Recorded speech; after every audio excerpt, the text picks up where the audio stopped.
The sky over Clarksville that Tuesday morning looked like it hadn't decided what to do with itself. Low gray clouds stretched from one end of town to the other, and the maple trees lining Jefferson Street had already given up most of their leaves.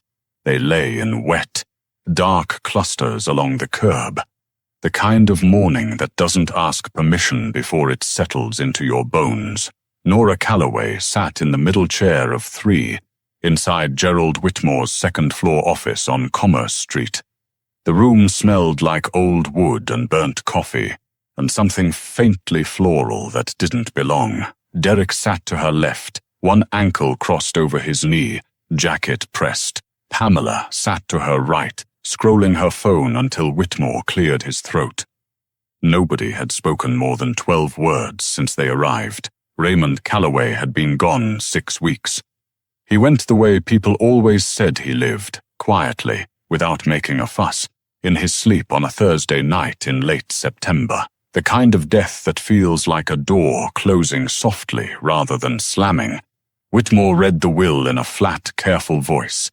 Derek received the main house and the surrounding land, $340,000 appraised. Pamela received the investment portfolio and the lake cabin up near Cumberland. Then Whitmore paused, adjusted his glasses, and said Nora's name, one item, a detached garage at 114 Birchwood Lane, assessed value, $100. Derek's mouth moved slightly at the corner. Pamela found something interesting on the ceiling. Nora looked at the paper in front of her, and didn't move, didn't speak, didn't give anyone the satisfaction of a reaction. She folded the document once, slid it into her bag, and walked out alone into the gray Tennessee morning. There are families where everyone has a lane, and everyone stays in it. The Calloways were that kind of family. Derek found his lane early. By 32, he had a real estate office on Wilma Rudolph Boulevard, with his name on the sign and 3 employees who called him Sir. He moved fast, talked faster, and measured most things in dollars. Pamela married well, a corporate attorney from Franklin, and spent the years since making sure nobody forgot it. Holiday dinners had a way of becoming quiet competitions that only she was playing. And then there was Nora. Nora taught 7th grade art at Rossview Middle School, 12 minutes from the house she grew up in. Modest salary, small apartment on the east side of town, a life that didn't photograph particularly well, but felt honest from the inside. She knew her students' names by the second day of school. She kept extra supplies in her desk drawer for the kids whose parents forgot to send them. She chose her life deliberately, even when people mistook that choice for settling. Her relationship with Raymond was the warmest she had, and somehow the hardest to explain. He called on random Tuesday evenings, not for any particular reason, just to ask how her classes were going, whether she'd eaten dinner, what her students were making that week. He kept a drawing she made at age 9 framed on his bedroom wall, a lopsided horse in crayon that she'd been embarrassed about for 30 years. He never once said outright what she meant to him. Raymond Calloway loved the way old Tennessee men loved, quietly, sideways, and always just slightly out of reach. She waited 3 days, not because she wasn't ready, but because she needed to go alone, and alone took some preparing. Birchwood Lane was a back road she hadn't driven in years. No streetlights, no sidewalks, just cracked asphalt cutting through old tree lines with houses set far back from the road. The kind of street that time doesn't bother updating. She turned off the main road and felt the familiar bump where the pavement shifted. The same bump she remembered from childhood, still there, unchanged. The garage sat just beyond the tree line at the rear edge of what was now Derek's property. A single-car structure, dark green paint lifting off the wood in long curling strips, roof slightly bowed on the left side, overgrown grass pressing up against the base of the walls on 3 sides. From the road it looked like exactly what everyone assumed it was. Nothing. but the ground directly in front of the door was worn flat and bare. No grass, no weeds. Just packed earth, smoothed down by years of returning footsteps. Across the road, elderly Gus Tillman was already waving from his porch. Before she stepped out of the car, he walked over slowly, hands in his jacket pockets, and squinted at the garage the way old men look at things they've watched for a long time. He told her he used to see Raymond out here every Sunday morning without fail, sometimes carrying something inside, sometimes just sitting with the light on for an hour before driving home. Your daddy loved that old place, Gus said quietly. Never told nobody why, though. Nora looked down at the rusted padlock, the small key from Whitmore's envelope sitting in her palm. She felt something rise in her chest that wasn't grief. It was sharper than grief, more focused. It felt like purpose. The padlock resisted twice before it gave on the third try. A small, stiff click that sounded louder than it had any right to in the quiet of that morning. The door swung inward on slow hinges, releasing a long, low groan that carried through the tree line. Nora stood in the doorway and didn't move. She had prepared herself for the obvious. Rusted lawn equipment, broken furniture, garbage bags full of things nobody wanted. The kind of accumulated nothing that ends up in garages. Across every small town in America, this was not that. The floor had been swept clean. Not recently, but deliberately. The kind of clean that gets maintained. A solid workbench ran the full length of the left wall, tools hanging above it on evenly spaced hooks, each one in its place. Along the right wall, wooden shelves held carefully covered shapes, some wrapped in old cloth, some in brown paper folded at the edges with quiet precision. In the center of the room sat a single wooden chair, positioned to face the back wall, angled slightly, the way you'd place a chair if you intended to sit and look at something for a long time. No cobwebs near the center. No mouse droppings, no smell of rot or neglect. Someone had loved this space, consistently.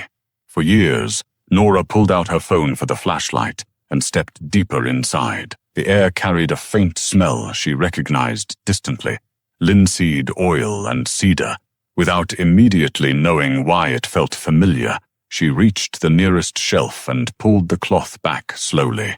Underneath, canvases stacked upright, each one wrapped in brown paper, each one labeled in her father's tight, careful handwriting. She sat down in the wooden chair. Her hands were shaking. She opened the first package slowly, fingers careful at the folded edges, the way you handle something when you sense, without being told, that it matters. Inside was a sketchbook.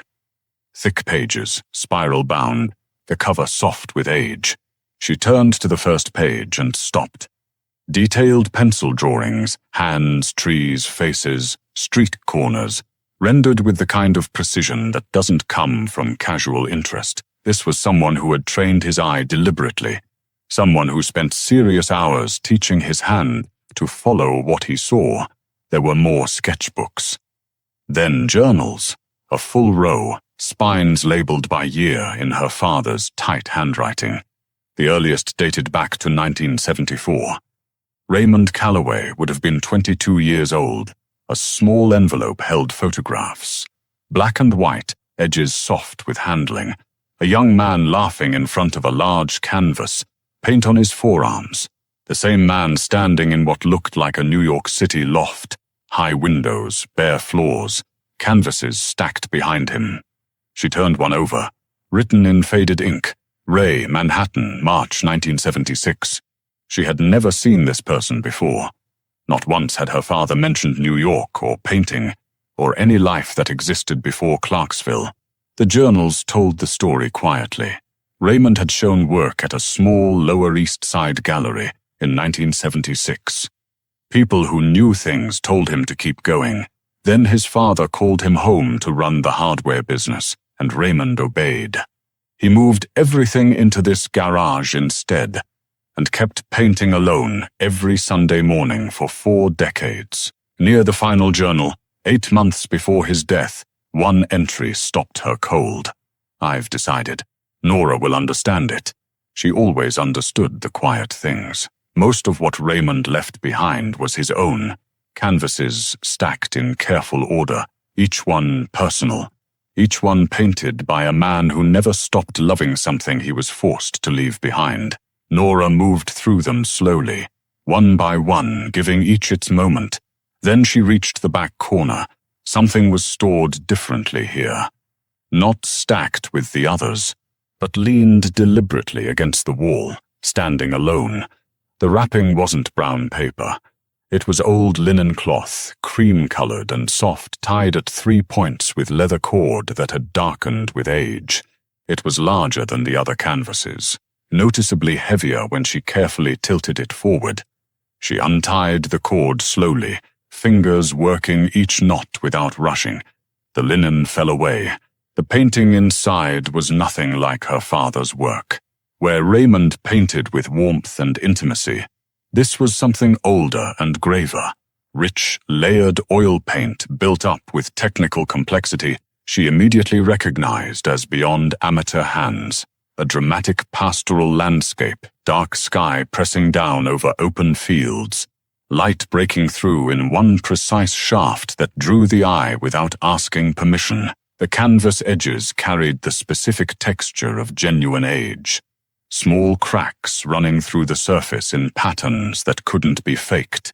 She turned it carefully.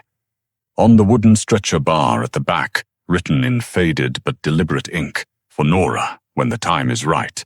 R.C., she photographed everything. Then, almost instinctively, she sent one image to Beth Harmon, AP art history teacher, the person she called when she didn't know what she was looking at. Beth's reply came in 11 minutes. 4 words, "Nora, don't touch it." Beth Harmon arrived in 50 minutes, which meant she had left almost immediately after sending those 4 words. She didn't say much walking in.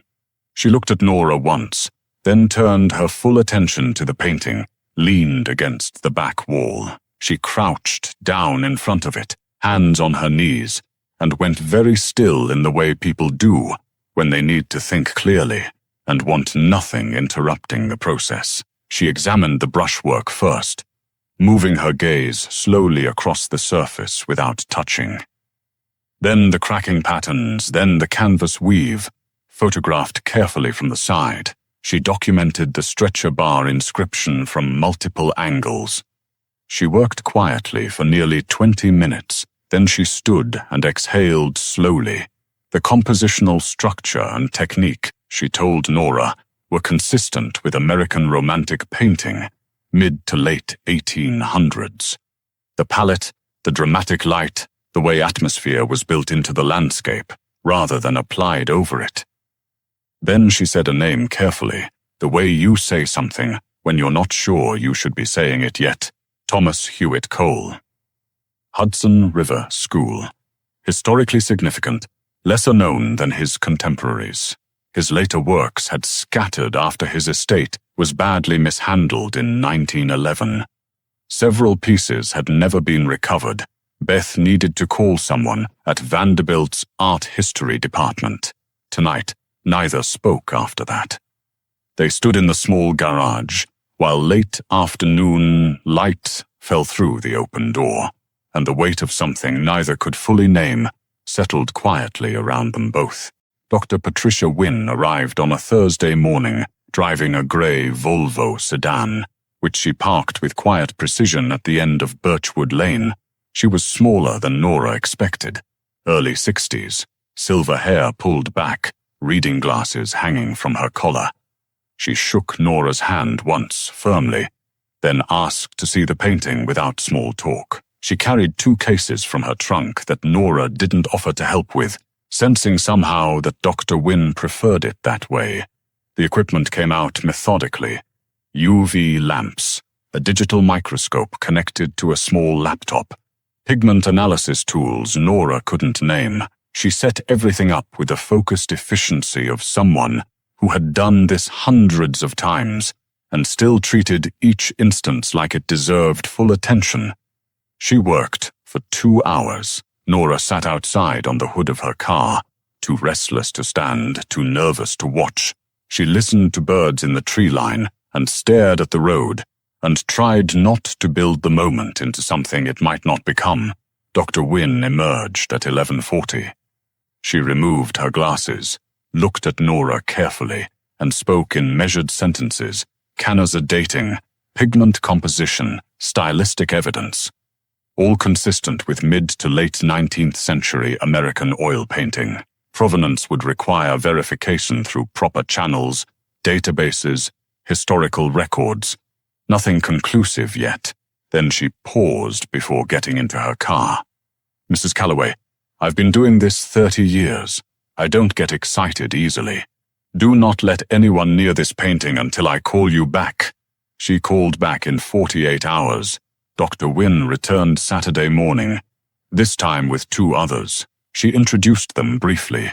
A colleague from the Frist Art Museum in Nashville, quiet and precise. A specialist connected to a major New York auction house, who had flown in that morning and couldn't quite hide the energy behind his professional composure. They went inside, together. Nora waited in a plastic lawn chair she'd brought from her apartment, hands wrapped around a coffee that went cold without her noticing. The second examination took 90 minutes.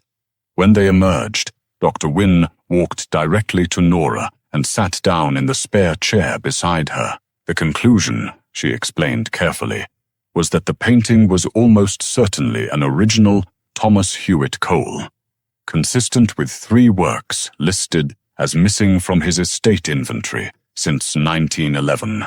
Canvas composition, pigment analysis, stylistic fingerprints across the brushwork, everything aligned.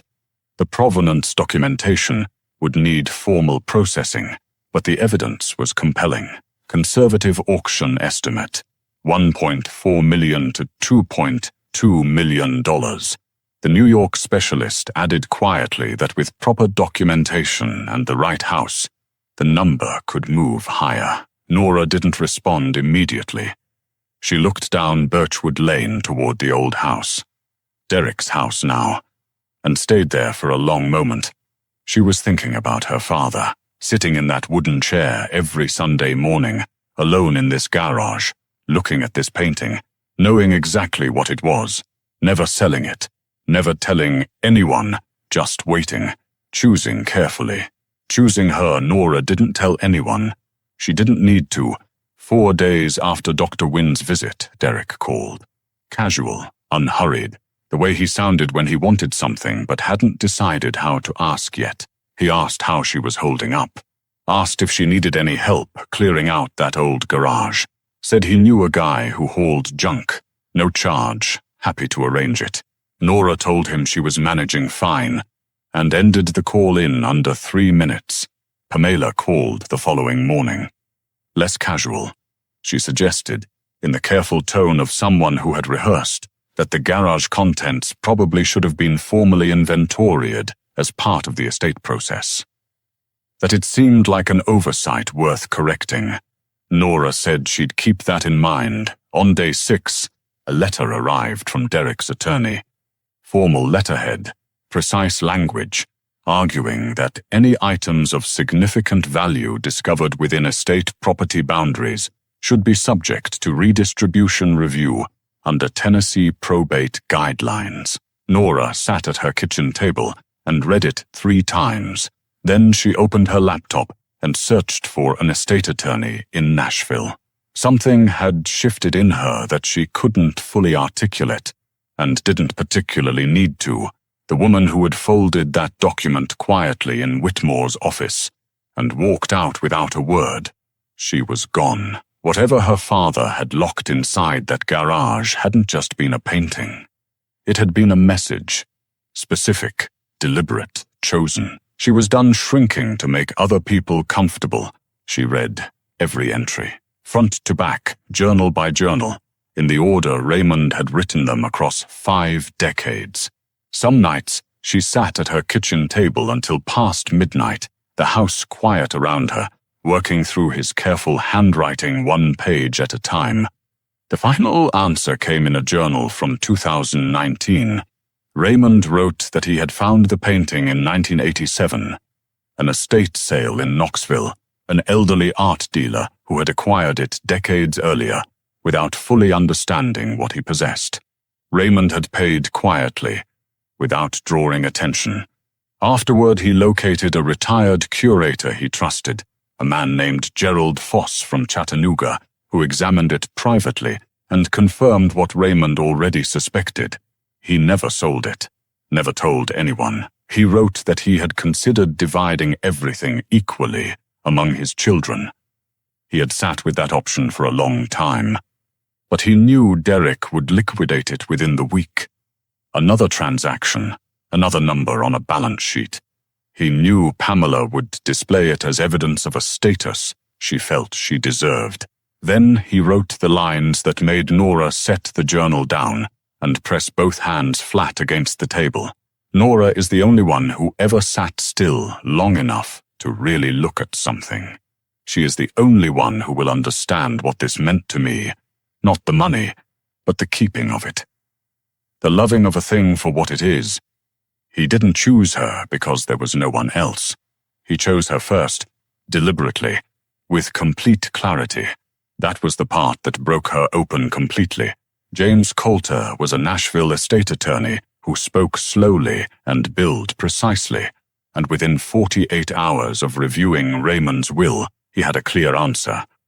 The garage at 114 Birchwood Lane had been bequeathed to Nora as a separate, specific bequest, language that distinguished it entirely from the general estate assets distributed to Derek and Pamela.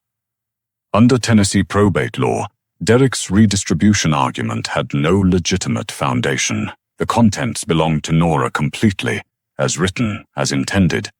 The case dissolved in 3 weeks. No courtroom, no hearing.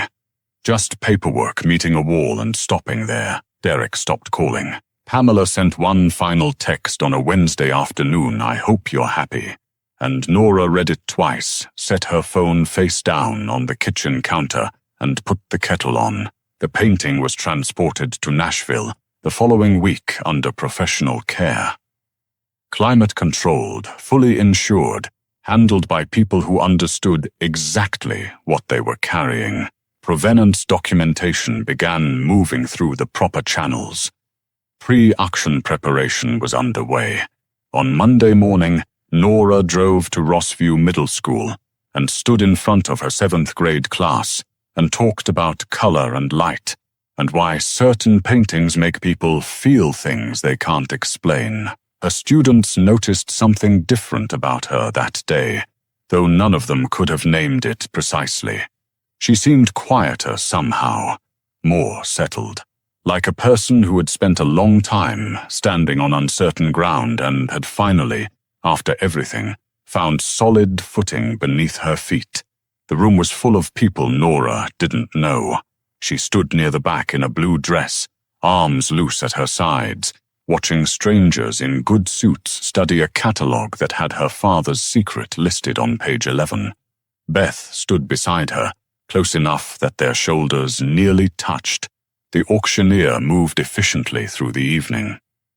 When the coal came up, the energy in the room shifted, subtle but real, the way air changes before weather arrives. Bidding opened and climbed in steady increments, voices and paddle raises from people for whom this was Tuesday. The hammer came down at $1.87 million. Beth grabbed Nora's arm and squeezed hard. Around them, people murmured and moved. Nora stood still and nodded once, the way you absorb something that doesn't feel fully real yet. She didn't cry at the number. She cried 20 minutes later, alone in the parking garage on level 2, sitting in her car with the door closed. Not about the money. She had opened her phone and scrolled back to the very first photograph she took that evening on Birchwood Lane. The painting still wrapped in linen, the stretcher bar visible, her father's handwriting in faded ink. For Nora, when the time is right, he had known exactly what he had. He had known exactly who she was. He had simply been waiting, patient and certain, for her to find her way to that door. She paid off her apartment first. Quietly, without announcement, the way her father would have done it. Then she made one more decision. She established a small arts scholarship at Rossview Middle School in Raymond Calloway's name, designated specifically for students who showed quiet talent that louder rooms tended to overlook. The kind of kids who sat in the back, drew in their margins, and never believed anyone was paying attention. He would have understood exactly why. From the garage, she kept one thing, the wooden chair, positioned in the center of that swept floor, worn smooth at the armrests from decades of Sunday mornings. It sits now in the corner of her living room beside the window.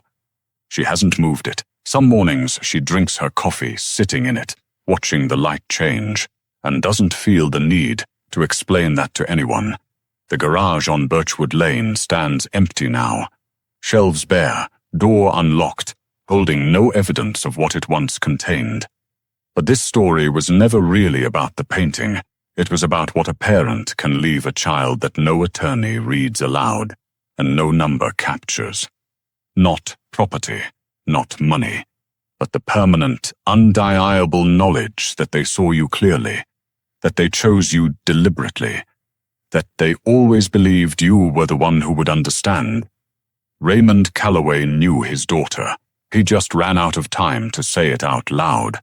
The garage said it for him. If this story moved you, share it with someone who has ever felt overlooked. Sometimes the people who leave us say everything we needed to hear, just not in the way we expected.